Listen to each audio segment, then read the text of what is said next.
back to Distorted Opinions. I'm joined by Matt and Ted, and it's that time again. Time for our monthly Gear Talk episode. Next week's show, we're going to talk a little bit about some of our favorite acoustic tracks, but this week we're going to spend a little more time talking specifically about acoustic guitars and acoustic strings. And we've been planning to maybe try and do some sort of an outdoor, socially distanced jam session with the jam session group, and I don't know if that's going to happen because we've officially apparently gone into winter at this point, and it's not even November. It snowed here yesterday. So yes, it did. Just for all, at the time of this recording, it snowed yesterday. So yes. Yeah, I feel like that outdoor jam is definitely on hold unless this all goes away and it hits like 70 degrees at some point. Yes. At least I have my arcade to keep me company during the snow. There you go. There you go. Entertainment.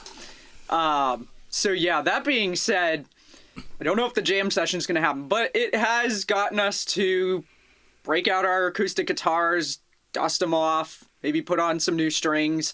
For me, I have not really played acoustic in 20 or so years. I started out on an acoustic, and as soon as I got my first electric, that was kind of it. I didn't really play much acoustic after that. So I am a little bit ashamed to admit that I have no idea what type of strings I like on an acoustic guitar. So I'm probably going to spend more time talking about strings, largely because I've spent the better half of the last 2 to 3 weeks trying to figure out what strings to put on my acoustic guitar. But first, I'll kind of talk a little bit about the guitar that I have with me today. If you're watching the video version, I'll do a little show and tell, but I'll try to describe it well enough for the people who are listening. So behind me, I have my dad's Martin DCME Dreadnought. I unfortunately really don't know a ton about this guitar. I had to do some research. I ended up looking up the serial number. Luckily, Martin has a page on their website where you can put the serial number, or you don't put the serial number in, but you look for your serial number, and then based off of whatever your number is, you can determine what year the guitar was manufactured. So for some reason, I remember him getting this much later than apparently he did. According to the serial number, this guitar would have been manufactured somewhere around 1999 to 2000, so it's at least 20 years old. It's got a mahogany top. It's a cutaway, so it's got a portion of the body cut out so you can access the higher frets more easily. And a Dreadnought is typically, it's a larger size guitar, so this guitar is a pretty good size. There are different variations in acoustic body shapes, styles, sizes, and so Ted and Matt kind of know the story behind this, but me picking up this guitar has been about 2.5 years in the making. It probably hasn't been played in 5 or 6 years, so the strings on it were really quite old and needed to be changed, and I realized that I had no idea what to put on it. Electric guitar is a little bit different, where once you kind of figure out what you like for a brand and a gauge of string, you can pretty much kind of stick with that across guitars, or at least I do anyway. I use the same brand and gauge on all of my guitars. I have played anything from Dean Markley Blue Steels to now I've kind of decided that I like Ernie Ball. I think I'm using the Super Slinkies, and I've been happy with those. But as I've kind of researched more and learned a bit more about strings, I found that apparently it doesn't work quite the same way with acoustic guitars. You could have a set of strings that you really like on a Martin and put those onto a Gibson or an Ibanez or any other brand of an acoustic and not like the sound of them on that acoustic. So I didn't know what gauge strings my dad had on this guitar already. I kind of took to the internet and my guitar playing friends to find out what their recommendations were for brands and gauges of strings, and I had a lot of people suggest the Martin strings, the D'Addario strings, or I'm sorry, not D'Addarios, the Elixirs, and one person suggested D'Addarios. And I had a number of people tell me that I should go with 11s because they're a lighter gauge, and if I hadn't played acoustic in a long time, they'd be easier to play. So I decided I was going to take the guitar to the luthier because I didn't know if I was going up or down in gauge compared to what was already on there. And I reached out to Steve Morrill, who I've been bringing my guitars to for a long time now. If you're in the Boxborough area of Massachusetts and you're looking for a guitar tech, I highly recommend Steve. He's been doing this for years. He's fantastic, a wealth of information. So I set up an appointment to bring it in, and Steve said, he has tools, obviously, to be able to check the gauge of strings. So he was able to tell me that my dad actually had 12s on it. So there's a couple of things that I learned that had I known this, I would have probably actually gone with 12s. First of all, it already had 12s on it. Second of all, in the acoustic world, 12s are the equivalent of 10s on an electric. So I already play 10s on an electric. I probably would have stuck with 12s if I had known that. Plus, it had 12s on it, so it was presumably set up for 12s, although I don't know that my dad ever took this guitar for a setup. So then I told Steve, I said, well, I ordered 11s because that's what a number of people recommended. And he said, well, okay, we should probably change the strings and set it up for 11s. So another piece of information I learned, if you have 12s on it and you go to 11s, it can actually cause the neck to bow inwards, which makes it not playable without getting it adjusted for a lighter gauge string. Whereas if you went up in gauge by a little bit, it would actually bend the neck backwards a smidge, which when I say it bends it backwards, I'm not talking like it's gonna break like off of there. Yeah. But it bends it enough that there's a difference in what we call the action, which is the distance between the neck of the guitar and the height of the strings. And so typically as a guitar player, you want lower action because it's easier to play. You don't have to press down as hard on the strings. So he set it up for 11s, put the 11s on, and we talked a bit more about strings. And so something else that I learned that I did not know, and I don't pretend to be an expert on how acoustics work as far as the physics of them, but basically when you hit the string, it causes the top to vibrate and the sound comes out of the sound hole. So the heavier gauge strings you have, the more the top is going to vibrate. You're going to get a beefier sound and you're going to get more, I guess, projection than if you use a lighter gauge string. So his suggestion was actually to put on the heaviest gauge string that you can physically handle playing if you want to get a beefier sound and a more projection out of it, unless your intention is to use it specifically as an acoustic electric, which this Martin is an acoustic electric, but at this point I don't have any intention of playing it as an electric. I have electrics and I don't really have an acoustic amp, so I'm content to just play this as an acoustic without plugging it in for the time being. So, those things between the comparison of a acoustic gauge versus an electric gauge and the impact that having a heavier gauge string has on the sound of the guitar, I'll play the 11s that I have for now. And because I didn't know what brand I was going to like, I bought a variety of strings and figured I'll play through a set and then I'll try another brand. And hopefully by the time I'm done my little trial and error, I'll have figured out a brand that I like, at least for this guitar. But I hadn't even realized that the other impacting factor here is the brand of the strings, which Steve told me a story about a Gibson that he restored, and he had put on a set of strings, I don't know what set, but he ended up really not liking the sound and just assumed that maybe he hadn't done a great job on the restoration.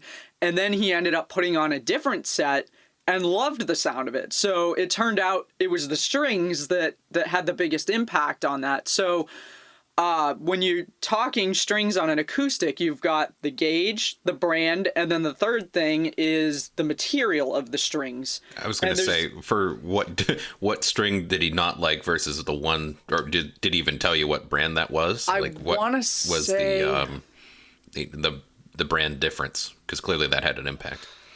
I can't remember the two brands. What I do remember is what he ended up settling on liking is an Austrian brand that I guess is hand wound. They typically make strings specifically for orchestras, for the stringed instruments, and so their strings are incredibly expensive. And so he ended up, he worked, I think, for Wurlitzer in Boston at the time, and Mars Music was still around, if anybody remembers Mars Music. And Mars went out of business, and I guess the Mars that was in the Boston area was selling all of their inventory for like pennies on the dollar. So the guys from Wurlitzer went in and they bought out all of the guitar accessories. And then they had bins of strings that they were selling for, it was like $8 for any bass strings in this box, $9 for these guitar strings. So he grabbed a set of these Austrian strings out of the guitar string box and put them on this guitar, and that's what he ended up really liking. He went out and he bought all of that brand of string that they had, and then later found out that those strings sell for $40 a pack. Oh, what a For bargain. acoustics. And he got them for like $8 or $9 a piece because they had bought the inventory off of Mars. So he said even now he can get them in bulk, but he's still paying $30 a package for a pair of these strings to put, or a set of these strings to put on this guitar. But those were the strings that he found made the guitar sound the way he wanted it to sound. So I wish I could remember the name of the manufacturer, and I'm sure if I look it up I can probably find that. But he said the strings they make for like upright basses sell for hundreds of dollars for a set. Like, we're talking real high quality strings. I'm not spending $40. I don't care how nice. To be fair, I needed to replace a string on my cello. Yeah. And I bought a D'Addario brand string because you can buy the strings as a pack or individually. Sure. And the individual string was $25. I can believe that. The upright or cello strings are definitely thicker too than your standard acoustic string. Not to go down a complete rabbit hole there, but I mean the string is very smooth. It's meant to be played with a bow as opposed to an acoustic string, which is typically wound. Right. So, I mean, that's just an added factor. So I imagine that would be part of the price difference at the same time. Granted, the amount of tension that needs to be put on the string is far different than what an acoustic guitar would need. Yeah, Kayla, absolutely. So while you were talking, just for our listeners out there that was curious to know possibly what these Austrian strings were, would they be Tomastic Infeld? Yes. Okay, so Tomastic nice. Infeld were the strings that Caleb was talking about, Yes. ladies and gentlemen. Yes. So if you feel like dropping somewhere in the ballpark of $40 for a set of acoustic strings that may sound really fabulous on your guitar, or depending, may not sound fabulous. It may be good, or maybe it's a gamble, sounds like.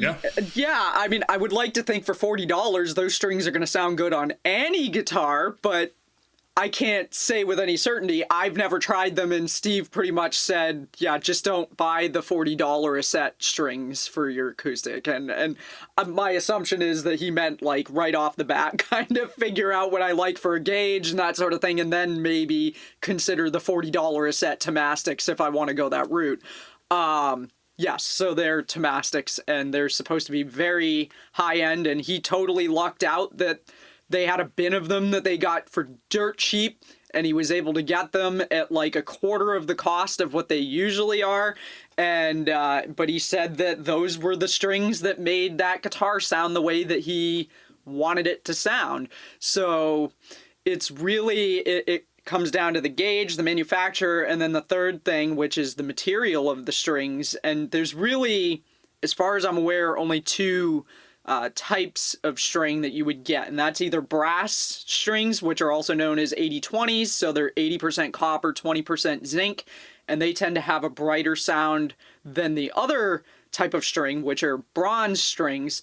But they can make a guitar, if there's a guitar that's already got a prominent high-end sound, they can make that guitar sound very tinny and thin compared to bronze strings or phosphor bronze strings. So the general, recommendation is that brass or 80/20 strings are good for larger bodied guitars such as dreadnoughts and jumbos, And then your phosphor bronzes are better for smaller size guitars, but they also have a warmer sound than the 8020s do, and they're great for more folk or finger style playing and smaller bodied guitars, as I mentioned. So, and then just a few kind of things that I've observed from having played electric so long and then now picking up an acoustic. So obviously, acoustic is played very differently. And actually, Steve made a comment that I would actually agree with, which is that acoustics and electrics, while they are both guitars, really could be classified as totally different instruments, because you're talking 100% like, agree. The strings are different. The way you play it is different. Like, I was looking at it and I actually showed it to Matt and Ted after we did our last show, and we all agreed that the action looked a little bit high on it. When I took it to Steve, he was like, well, typically acoustic guitar action is higher than what you are probably used to with an electric anyway, and he said it was actually pretty good where it was. Me, I look at it and I'm like, that seems a little bit high, but I guess that's where it's supposed to be. So, you know, there's a lot of differences in, you know, the physical body of the guitar, but then also the way you play it. An acoustic is more right arm if you're right-handed, right arm as a whole movement, whereas electric, it's more in your wrist than your arm. You have to have a loose arm, but it's, you know, especially if you play metal and you do a lot of like shred stuff, the movement's in your wrist, not so much your arm. So for me, when I first picked up this acoustic a few weeks ago, my left hand hurt a little bit. I could only do about half an hour just because it takes more strength to press down on the acoustic strings than it does the electric. But actually, surprisingly, what hurt more was my right arm as a whole, because you use your arm more and your arm is draped over. I mean, if you've watched previous Gear Talks and you've listened to previous episodes and you've heard me talk about my Parker Fly, and I have other electrics too. An electric in general is still thinner than an acoustic, but the Parker Fly is like a fifth of the thickness of an acoustic. So when you figure that I'm used to putting my arm over something that it basically just drapes over, and now we're talking something where you're whole pretty much like arm hugging has it. to... Yeah, basically. So, I mean, my right arm really hurt. It's not so bad because I've been playing it now for a few days, but I could definitely feel a difference. And I remember when I first started playing guitar, and I started, like I said, on an acoustic, I had a fairly inexpensive Yamaha acoustic. And I remember that playing that for almost a year, I wouldn't be surprised if my fingers on my left hand bled a lot in those first few weeks, because it was like, and you know, if you've been listening for a while, the style of music that I like to listen to and that I like to play, and that's not really a style of music that's meant to be played on an acoustic, but that's what I was attempting to do for the first year of playing. You're an animal. Remind us what your influences are. Is it Bing Crosby? Yes. Fred Astaire. Oh, sorry, wrong person. Yeah. Nope. Yeah. So, Metallica, Megadeth, Ozzy, all of that kind of stuff, trying to play that on an acoustic. And that's not to say you can't. I mean, obviously, those guys have played acoustic songs, but it's not the same as playing it on an electric. And so, when I eventually saved up enough money to buy my first electric, I bought a Dan Electro. I still have it. And after having played an acoustic that was probably not set up properly, wasn't a real high-end guitar, I don't know what it had for strings on it, it felt like cutting a hot knife through a stick of butter going to an electric after doing that. And so another point that Steve made, and I would agree with him 100% on this, is that I think as a guitar player, you actually benefit more from playing acoustic and then going to electric than you do the other way around, because you build up strength in your hand. It helps you really work on your technique. You know, it's, even if you're a metal person, it is beneficial to play acoustic guitar from time to time, and you really do take away a lot from that. So with that being said, the PSA that I'm about to give, and So I follow someone on YouTube that actually, Matt, I think you sent a video from this guy a couple of months ago, and I've watched some of his other stuff. This guy who's, his name is Tyler, his channel is called Music is Win. And he recently did a video where he bought a cheap beginner acoustic. It was advertised as beginner acoustic from Amazon. And his whole intent was to give it a crappy review, because you get all these people who buy them and they're like, oh, this is such a great guitar. And he was like, I'm not going to paint this as something it's not. Yeah. So the takeaway that he kind of left everybody with, and I'm going to leave our listeners with this takeaway as well, is that if you are thinking about picking up a guitar, or if you're thinking about getting a guitar for your child or a niece or a nephew, cheap is not always better. I know the mindset is often, I'm not going to spend a ton of money on this because if so-and-so doesn't stick with it, I don't want to have invested a ton of money into this guitar. The problem with that thought process is that if the guitar is cheap and doesn't play well, that is a surefire way to make sure that that individual does not want to continue to play guitar again. And I have to say, if I were picking up guitar for the first time at this point in my life and I picked up that Yamaha acoustic that I had, I'm not sure I would have stuck with it, because it was really painful to play. And you know, it's very different than playing this Martin. And so my recommendation is going to be, I know the holidays are coming up. If you're thinking about getting an acoustic guitar or even an electric guitar for somebody for the holidays or for yourself, if you can afford to spend just a little bit more money, get yourself something that's just a bit higher end than a very base cheap guitar, because you're going to, you're not going to find it. You're going to get what you pay for. You are, absolutely. You're going to feel the difference in the way it plays, in the, you know, the smoothness of the frets on the guitar, and it's a better way to ensure that you or whoever you're buying the guitar for would actually want to potentially stick with it, as opposed to deciding this really sucks. Like, if you think that the experience of playing a guitar sucks because the guitar itself sucks, that's going to be a deterrent for you to continue doing it. So I'm just going to leave that little piece of advice there, knowing that the holidays are coming up and knowing that a lot of people are, I think, picking up instruments and particularly guitar right now because everybody's indoors with not much else to do. Do yourself a favor and spend just a little bit more money and get yourself something that you're actually going to enjoy playing. So 100% agree. You know, it's, you know, probably a good tip for those that are, you know, are considering what Kayla just said is look for some brand names out there. You know, a great source for, if you're not sure about what brands are out there, is just reference, you know, some music centers. So like a Guitar Center. Go on their page and just look at some of the names that are on there, just to kind of give you a little bit of a head start as far as brands. And I'm sure, I mean, they're big. Yep. Just to chime in on that brand topic, I mean, the main brands that do sell electric guitars, Fender, Ibanez, Gibson, Epiphone, Jackson. I mean, all of those names are also making acoustic guitars.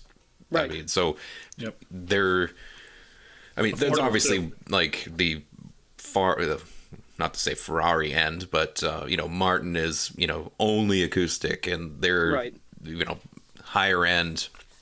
I mean, one heck of a gift if you decide to buy a Martin, but you know, but definitely you know, don't be afraid just because, you know, Fender makes an electric guitar, you know, they're not really good at making an acoustic. Definitely another point in that conversation too. Right. And I didn't talk about it, but I also have an Ibanez acoustic, and I haven't played it in a long time, but I remember from when I did play it that it played very nicely. It sounded very nice, and maybe that's a good time acoustic to transition to Ted, because I know Ted's got an Ibanez acoustic. Well, I mean, I have an Ibanez AW100 that was made in 2001. I had to look up some serial number information. I've had the guitar since right around 2002. Maybe Christmas of 2001 is when I got it. but that was a Christmas gift and for my parents, and definitely really pleased with the quality of that guitar. It wasn't bottom tier. Has a spruce top. It's a dreadnought, so a little larger body, and it projects really well. Definitely not on the not a bass level acoustic whatsoever, but definitely a notch or two up. So the quality is there, and actually, I'm in the market for new strings, so this whole conversation is perfect. The strings on my acoustic are a bit dated. I can't recall the last time they were changed, and it's starting to show. So definitely looking for some new strings, and definitely learning some things from this conversation and what gauge to get. And based on this conversation, where I do have a dreadnought, I'm already thinking that you said the bronze, for those lower tones, warmer, dreadnought style acoustics would be best, which is great. And then I honestly don't remember what size gauge strings I have, so sure. I'm probably gonna start with the 12 because it seems pretty get that bottom end. Yeah, basic to start. And then I know from experience, in terms of brand, the elixirs that these were originally, I mean, they're kind of gross now, but a fresh set of elixirs brand is definitely, they feel like they're almost coated, like there's almost like a wax on them, so it's really soft on the fingers, so you are able to get that good playability that is not always as friendly with other sets of strings that I've played acoustic. So I'll probably look for something in that realm when I do replace the strings.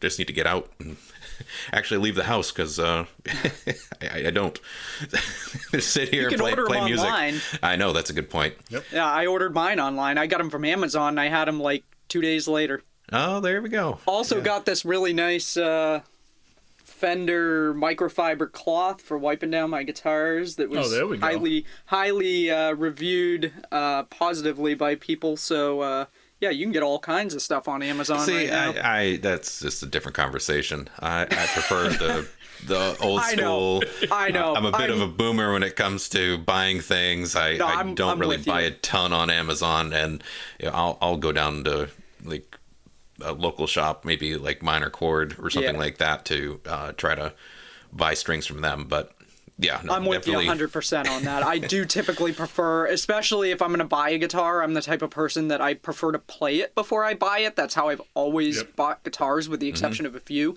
And it's a different experience going into a store and doing that than ordering it online. But for strings and stuff, especially right now where I don't necessarily want to have to go to a store, I'm cool with like ordering them online. Support those shops. Well, right. And, I mean, as much as, Guitar Center's great for their selection because it's outrageously huge. And so it's a great place to start if you don't know what you're looking for, because then you can try and play with a bunch of different varieties and then look at all the different price points. But yeah, I'm a big fan of shopping local, so I might do a scan in a Guitar Center to figure out what I like and what I'm looking for, regardless of the product, and then maybe seek out a local business that would really appreciate that, my dollar, because Guitar Center is big box, so it is what it is.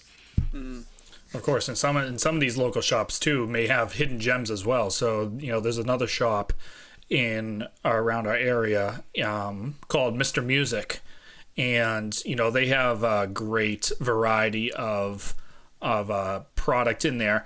But what's great about Mr. Music is, even though it's a little bit of a hike, I'll still go there to grab some some accessories there. I may play some other guitars there as well. Actually, we did a gear talk not that long ago about pedals, and I mentioned about the MXR double distortion, and that's where I got it from, Mr. Music. Okay. So what's great about those type of local shops is that versus the Guitar Centers of the world, is you really do get hidden gems. And, you know, so for those that, you know, have been playing guitar for a while, or are really big supporters of local music shops, you know, trying to take that next step in next level, they'll be able to kind of find these vintage types of guitars, these different types of strings they never heard of. They may find those Austrian strings that you can't get over at a Guitar Center, that they may say, yeah, this is the only place I could get them. So, you know, musicians out there, you know, if you have local shops out there, you know, especially during times now, you know, give them the support. You know, I know that they definitely appreciate it. You know, and it also creates that bondage, that relationship between, you know, a shop and a consumer. Well, right. And one of my favorite things, just a real quick side story, is stopping into a music store if I'm traveling somewhere and I pass a place. So prime example, I have relatives in Plattsburgh, New York, and sometimes I will go out to Chattagay to pick up, they have a cheese farm and country store there that sells cheese from Agrimark, which is a big cheese company, and I can get cheese for really cheap, and I love cheese. So do you say cheese when you buy the cheese? I'll take some of that cheese, please. So on the way there, it's kind of a like country drive in the middle of nowhere, and there's this store that I've been passing for the last several years, Dick's Country Store. It's a gas station, but they have this sign outside that says 1,000 guitars and 1,000 guns, and I'm like, I gotta stop at this place. That sounds like the middle of nowhere New York to me. It is the middle of nowhere New York. I mean, there's nothing else around this place except for houses like every 3 miles. So I finally stopped in February when I was up there, and it is a gas station / convenience store, gun shop, and guitar store. And I mean, talk what about a combination. That's so outrageous. Yeah, but let me tell you, if you Nothing ever that says find yourself buy a Martin H28 and a shotgun. Hey, you can get a matching full case. Tank of gas. It's full service. That's right, and a sandwich to go. And some cheese. I mean, it's so talk about like a real gem that you would not realize until you walked into this place. I mean, I walked in and I could not believe. You walk in and they've got this room that's just acoustics. And that seems like a lot of guitars, but then you realize that there's a back to the building that's all the electric guitars. I mean, they had probably, not exaggerating, 1,000 guitars. The sign said 1,000 guitars. I would imagine they probably had 1,000 guitars.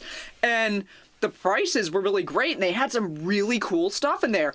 And I actually ended up walking out with, my mom bought me for my birthday. So now there's 999 guitars.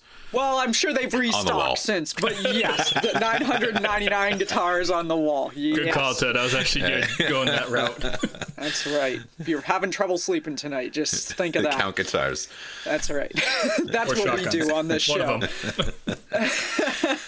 So I actually ended up getting a Fender Squier that my mom bought for me, and you may have seen it if you watched the show behind me, and I got a really good deal on that. And because it was a small shop, the guy actually goes through and sets up all of the guitars when they come in. So they've already had a full setup, and they guarantee them for a year after you buy them. So if you have a problem or if it's not set up quite the way you like it, you can bring it in. They'll make an adjustment. For me, not really feasible because I don't live near there, but the price of the guitar was really good. It played really well, and the guy was offering a good deal on it. So, you know, if you're traveling somewhere and you see a little music shop, pop in, because you might be surprised at what you find in there. And this store, Dick's Country Store, and I'm going to butcher the name of this town, is in Churubusco, New York. Hopefully I got that right.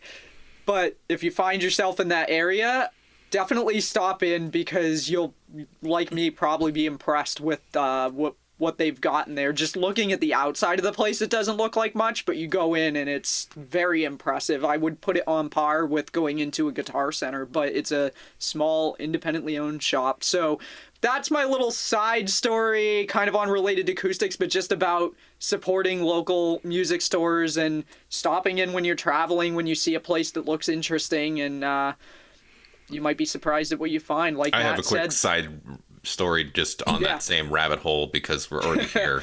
Yeah. And it's, well, you know, why not chime in?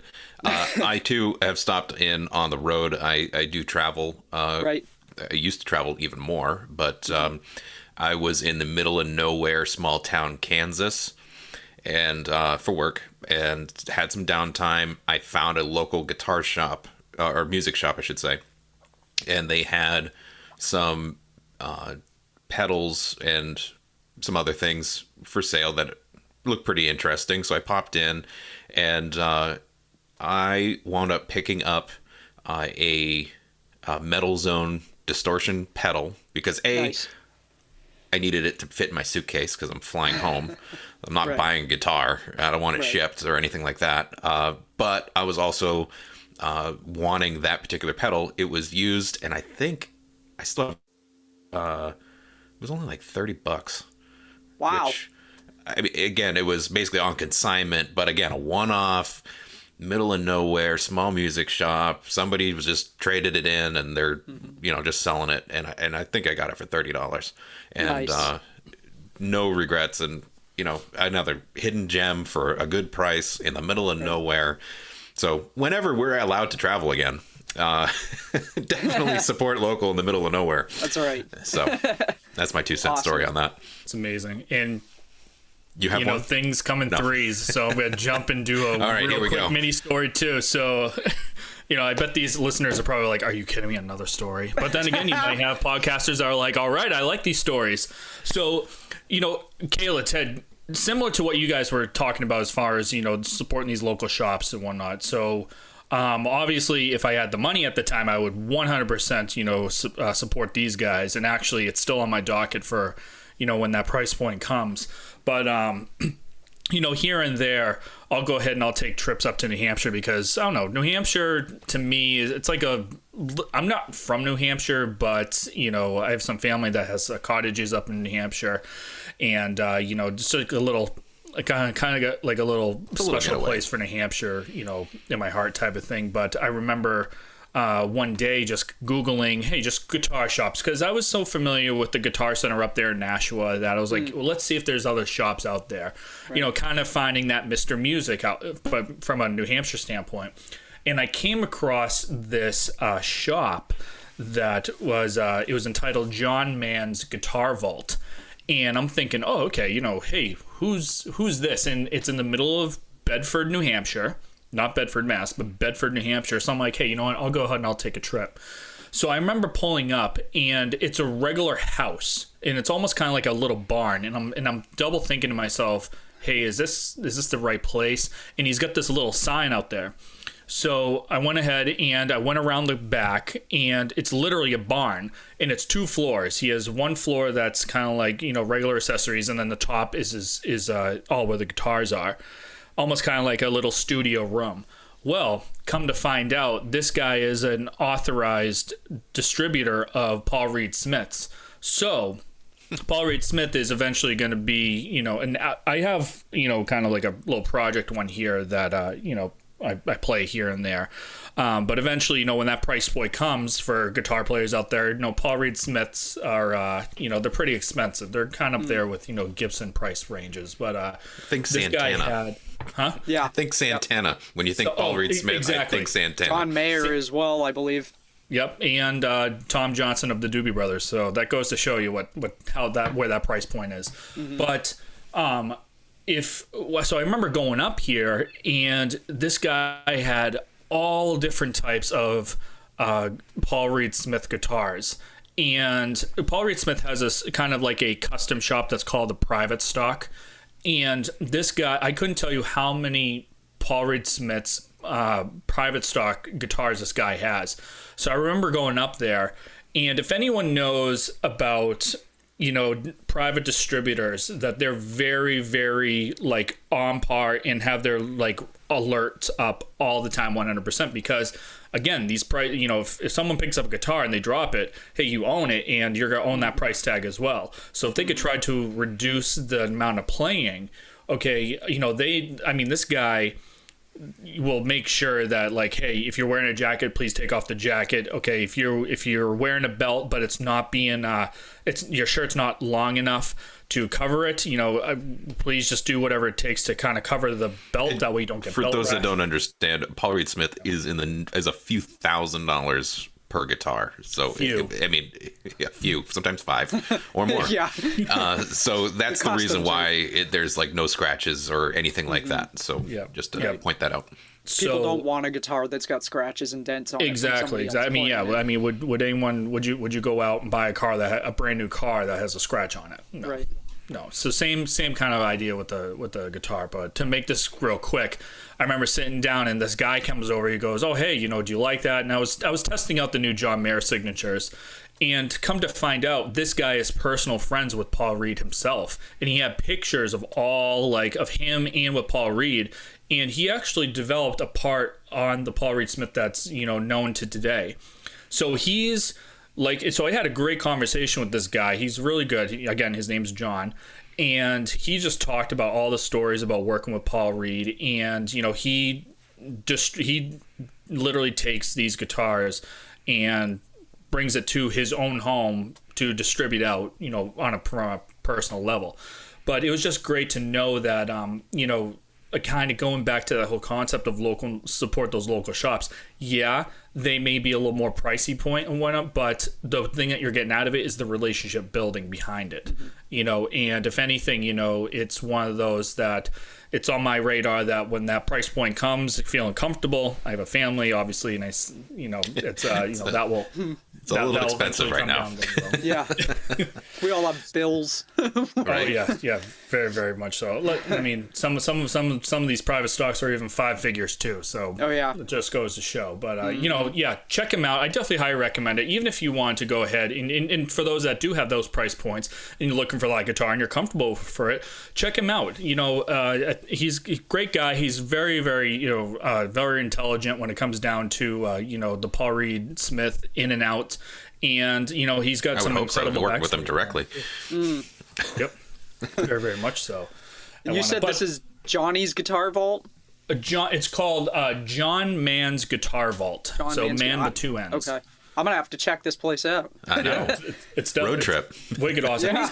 He's got some other variety stuff too. I mean, his main product is Paul Reed Smith, but he's got a couple of things here and there, and he's got some vintage amps as well too. So it was really great to kind of plug in and play these very, very, very expensive guitars.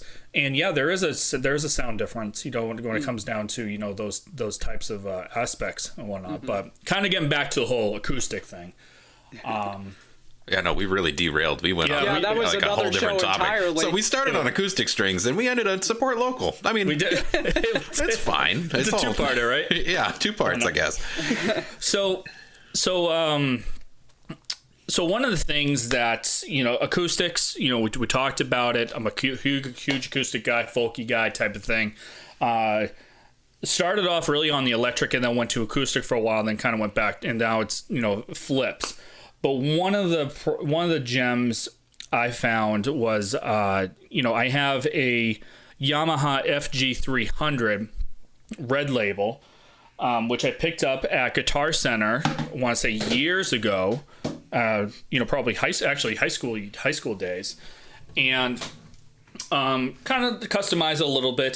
This was around, so the FG300s are what I would probably consider the poor man's Gibson Hummingbird. Okay, so it's similar to it. This one's a little different because the pick guard broke off. Again, it's a Dreadnought spruce top. It's got mother of pearl inlays, okay, and it's kind of it's got that similar thickness that Kayla was mentioning as well. Back then, this guitar brings a lot of memories. You know, for a while they're starting off as a solo artist. You know, kind of playing out in college shows. You know, that was really my main guitar. But the problem is when you have a PA system and you have a guitar here that doesn't have any electronics to it, and you only have one mic, you kind of have to try to figure out something. So I went, and did the due diligence of creating a customized homemade pickup, and I drilled into the body, which I wish to this day I'd never did. Sounds terrible. Yeah, it sounds very terrible, but it's for those out there, it's right here. So there used to be a jack, and now there's just a little asshole right here. So ass like a hole, not like a, you know what I'm talking about. A little asshole. So I'm sure you can get that plugged. Not sure. Yeah, we may have to bleep that out. It wasn't but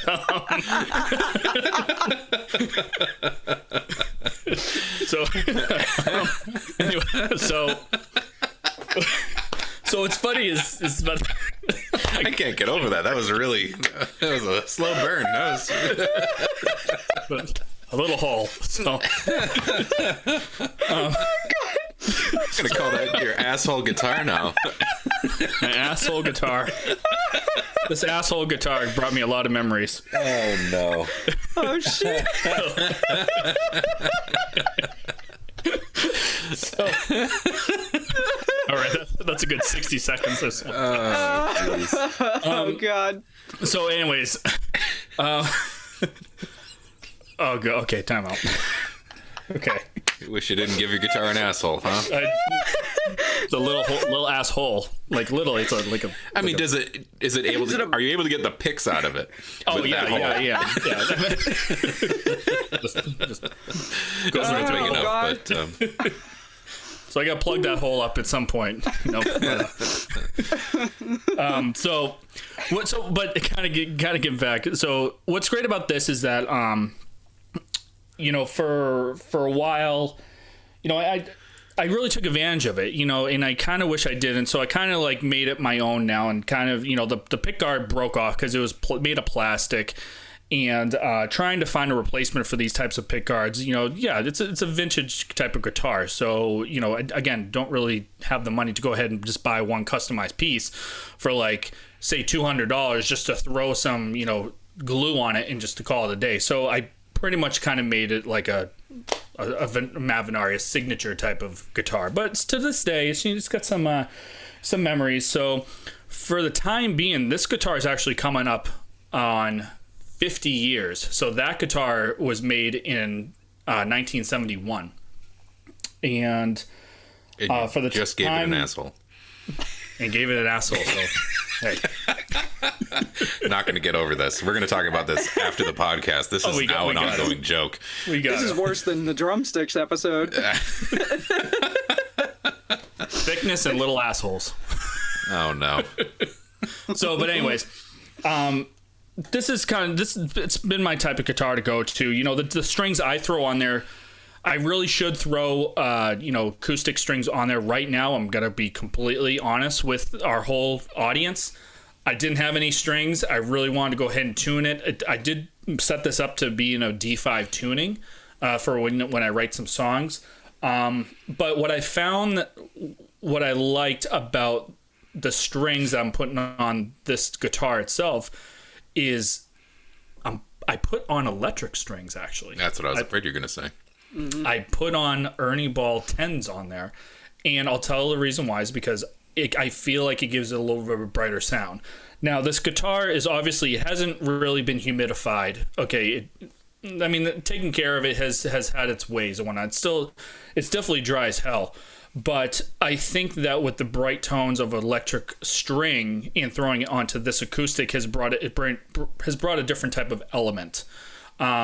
Granted, don't get me wrong, I sometimes throw on some regular acoustic strings and I get that boldness behind it. But for this type of guitar, I kind of like the trebly type of sound. If you guys know, when we play out, I kind of use a little, especially when it comes down to distortion, I add a little more trebleness to it more than the beefy owns, because I really want, say our friend who plays bass and anyone that's playing a rhythm, really have the back end behind it.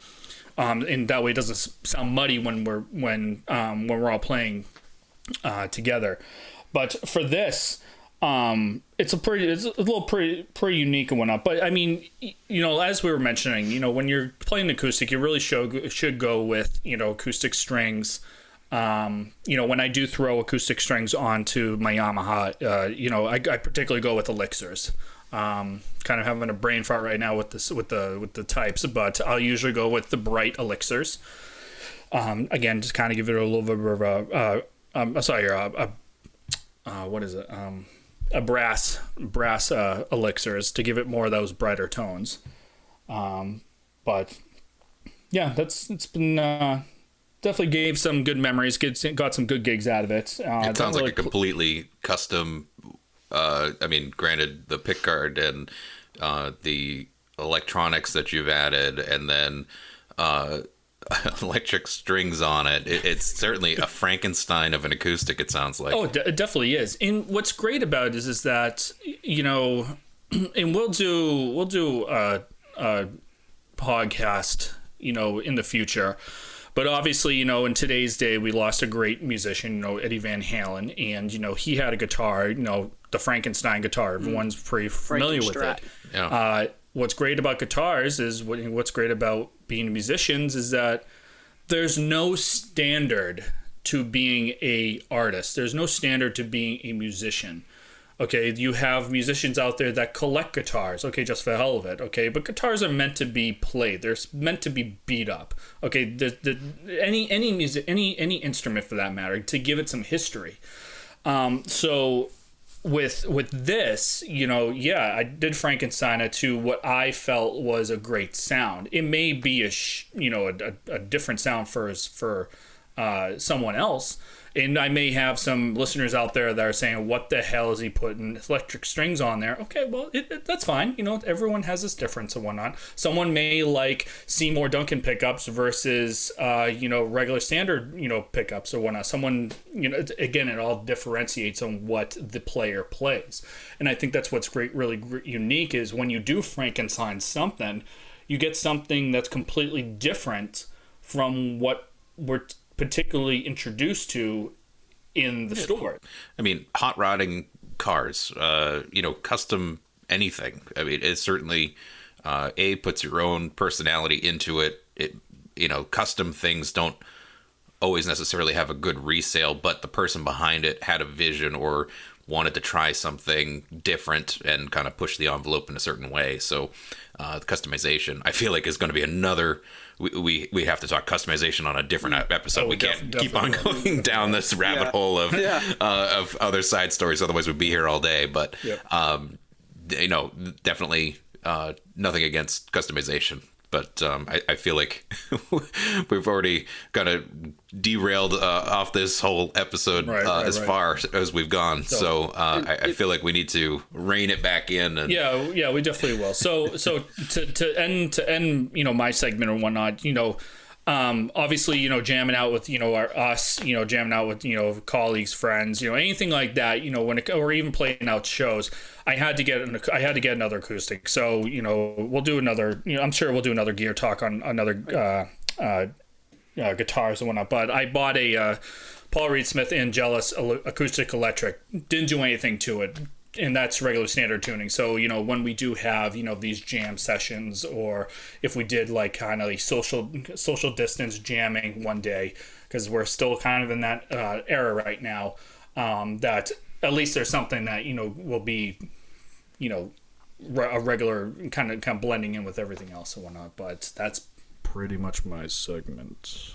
And if I can, so you mentioned, and I didn't even touch on this, but you mentioned the not humidifying your guitar, and that's actually a big part of the reason that I wanted to take the Martin into Steve to look at it, because my dad had this guitar and several of his other guitars hanging on a wall for the last 6, 7, 8 years, and acoustics in particular, there's a certain level of humidity that you're supposed to have in the room. in order to make sure that they don't dry out, which can cause cracking and other issues. And so this had been hanging on the wall. It had gotten kind of dusty. He hadn't probably played it for a while before he even passed away, and it's been 2.5 years since then. And so I was really worried, not knowing what the gauge of the strings were that was on it, that if I was going up in gauge, I hadn't even thought about how that was going to affect the neck necessarily, but I was more worried about the possibility of breaking something or cracking something if I was going with a heavier gauge. And so one of the things Steve and I talked about was how to properly humidify it for particularly the winter, because in the winter you turn on your heat, the heat sucks the humidity right out of the air, and you end up with drier air. So his suggestion was if I had a humidifier, to humidify the room. It's supposed to be at about 50% humidity.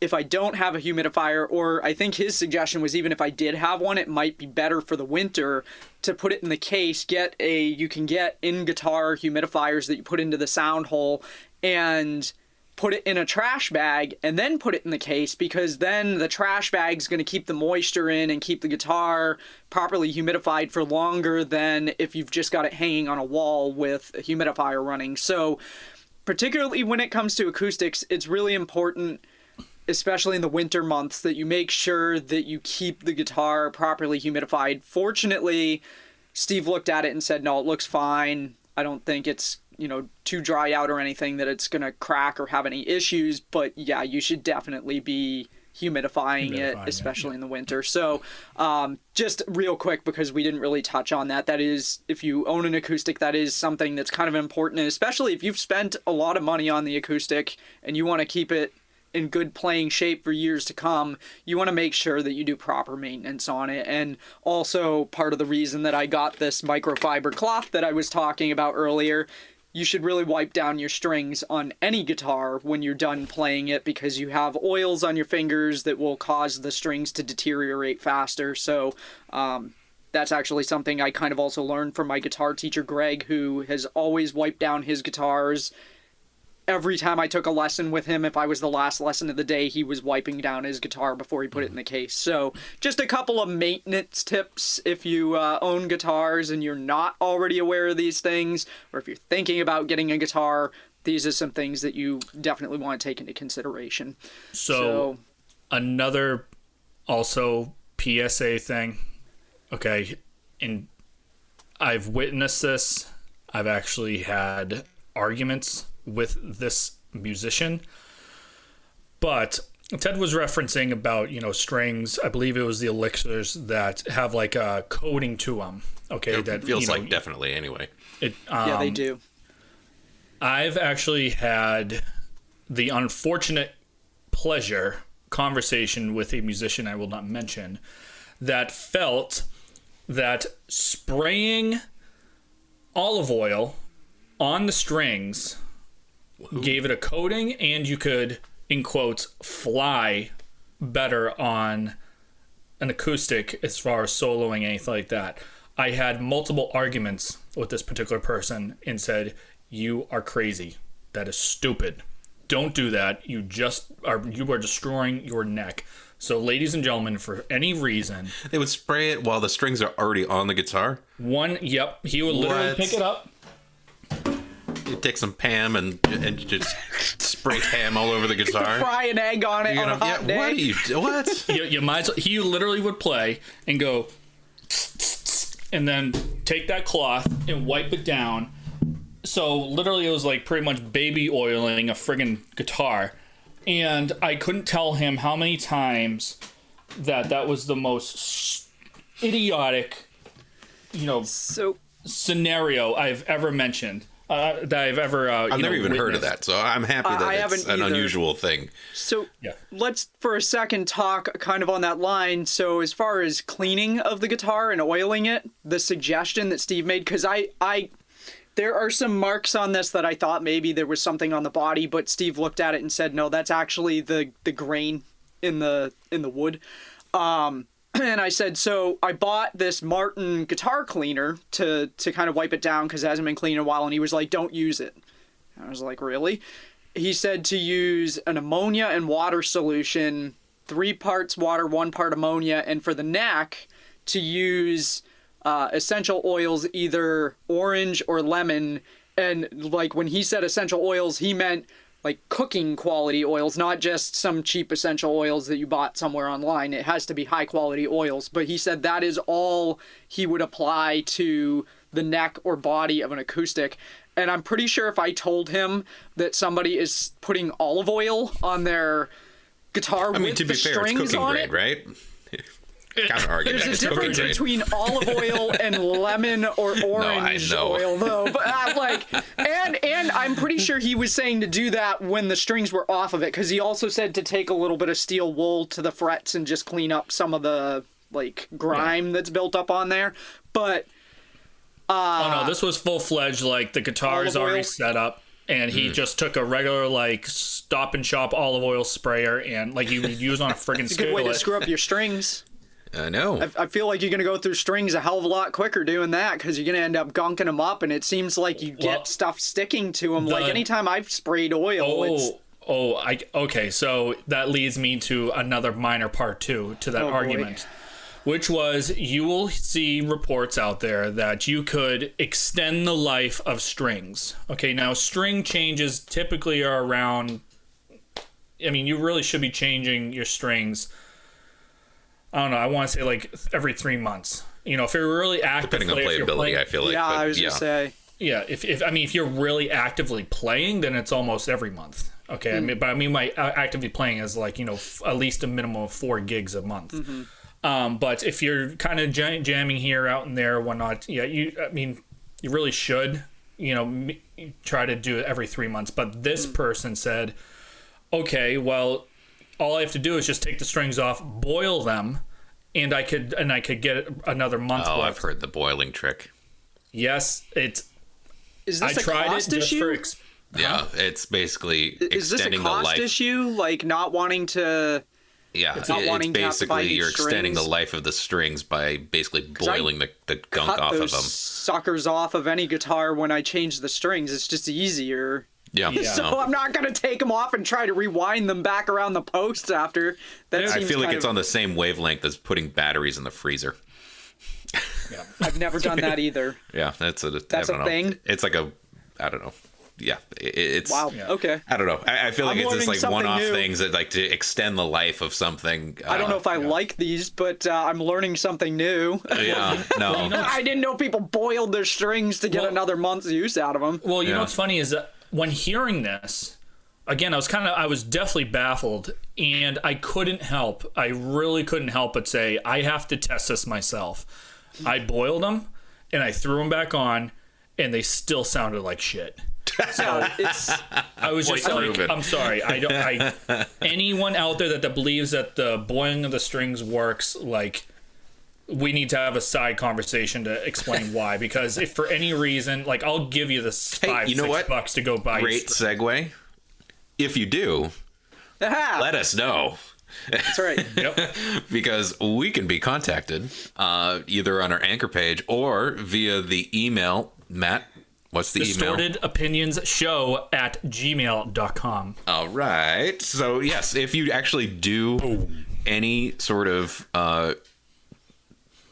unusual, possibly unusual extending string measures. Yep. Yeah.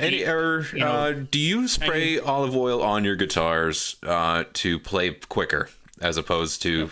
Yep. I mean, are there other people out there that do other tricks for their acoustics to increase playability? Let us know. If I may, I would never spray anything on the neck of my Parker Fly. Well, that's got a carbon fiber fretboard. You wouldn't spray it like. You got to think about the material that thing's made out of too. Yeah, it's so. But yeah, if you're using interesting techniques that are new to us, which is pretty much for me anything other than cutting the strings off and putting new ones on, I would love to hear more about that. And could be worse. It could be like, you know, someone ordering like deer urine off of Amazon and trying to put it to well, if you don't want anyone else to touch your guitar, that's a good method. What's that unique scent? It's Save some money and just take a piss on it yourself. If you're gonna go that far, I mean, is there anybody doing that? Because that's. It's been a while since I played out. Zip. All right, I feel like we need to wrap this episode up. We're way over time. Yes. So as Ted said, if you've got a suggestion for a future show, or if you might want to be on as a guest, or you've got your own tips and tricks for guitar playing or other instruments, reach out to us, anchor.fm/distortedopinions. Be sure to follow us on social media, and next week tune in, because we're going to be talking about some of our favorite acoustic tracks to keep continuing on this conversation of acoustics. So thank you. Hopefully you learned something today about strings, acoustic guitars, and adding buttholes to your guitars, and why you may or may not want to do that. Deer urine. And we'll see you guys next week. There was so much to encompass on this topic. Yeah, seriously. Dear urine. Matt's gonna play us out. Yeah. Ooh. Dear P. Okay, we're good. Thanks for tuning in, everybody. We'll see you next week.